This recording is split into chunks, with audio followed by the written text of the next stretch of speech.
Ronald Reagan's Crack America. So the students in the U.S. protest all over the country and pressure the U.S. Congress to tell the U.S. CIA Director Bush and President Reagan to stop funding illegal wars in Central America. So, moreover, Congress demanded to review CIA budgets in order to monitor their disengagement, right? Because, they knew the CIA. They know what they're up against. So Reagan and Bush concocted a scheme to flood the USA with cocaine in order to buy weapons from Iran, so they could illegally continue their illegal wars in Central America. Cool, that's patriotism for you. Don't forget that Reagan still had his contacts in Iran from his interference during the American hostage crisis over there. The U.S. government cocaine pipeline flooded America and provided the impetus to develop crack. Iran gate blows open. Reagan is not impeached.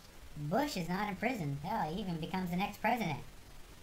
Cocaine and crack violence and related tragedies fuel pop culture, all brought to you by Republican criminals and supported by idiot Americans.